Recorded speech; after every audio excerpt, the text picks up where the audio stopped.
দাঁড়ায় গেলেন। দাঁড়ানোর পর আবার নবী বললেন, ওয়াল্লাহি লা ইউমিনু, আল্লাহর কসম ওই ব্যক্তি মুমিন হতে পারবে না।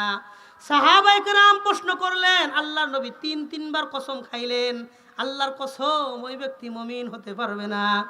নবীকে সাহাবায়ে কেরাম প্রশ্ন করে বললেন, ক্বালু ওয়া মান যাকা ইয়া রাসূলুল্লাহ, আল্লাহর নবী কোন ব্যক্তি মুমিন হতে পারবে না, আমরা তার পরিচয় জানতে চাই। আল্লাহর হাবিব জবাব দিয়ে বললেন, মান লা ইয়ামানু জারুহু বাওয়াইকাহু, যেই ব্যক্তির ক্ষতি থেকে তার প্রতিবেশী নিরাপদ নয়, ওই ব্যক্তি কোনোদিন পরিপূর্ণ ঈমানদার হতে পারবে না।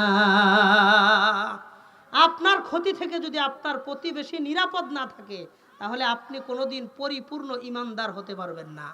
আর একটা হাদিসের মধ্যে আল্লাহ নবী বলেন, এটাও মুসলিম শরীফের বর্ণনা, আল্লাহ নবী বললেন, লা ইয়াদখুলুল জান্নাতা মান লা ইয়ামানু জারুহু বাওয়াইকাহু, যেই ব্যক্তির ক্ষতি থেকে তার প্রতিবেশী নিরাপদ থাকবে না, আল্লাহর কসম ওই ব্যক্তি জান্নাতেও যেতে পারবে না। বলেন নাউজুবিল্লাহ।